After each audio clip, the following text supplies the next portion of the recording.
We want them free. We want them free. We want them free. Over and over again, they tell us this is all they want. This woman shows us her husband's identification card. She has no idea where he is. It's a neighborhood clearly feeling the consequences of the rioting from Sunday night. And suddenly the sadness took a more aggressive and violent tone. This government-organized trip for foreign journalists suddenly gone terribly off message. Armed police with guns and electric cattle prods. Soldiers with shields and sticks moving in to contain the chaos.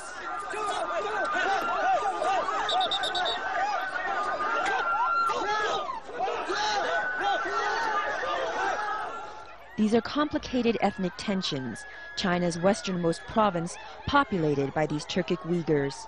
But it's the Han Chinese who run the government. Some Uighurs are separatists, but others are angry over what they feel as their second-class treatment in this country.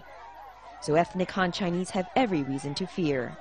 The weekend's riots and murders were aimed at the Chinese. This man tells us riot police should have fired and killed more protesters. They were violent, he says. If the officers had used their weapons, fewer ordinary citizens would have died. It is very clear some people were hell-bent on destruction this weekend. We saw the remains of buildings and vehicles, and we could still smell the burnt plastic and metal. There were a few men I saw who started throwing rocks and stones just a while ago, but it looks like for the moment things are under control once again. You have police on this side, and on the far side of the road, more police, and you have the Uighurs caught in between in this neighborhood. For the moment, it's ended in a standoff. But one parting symbolic scene. No one could miss this moment's similarity to the lone tank man from the Tiananmen Square massacre.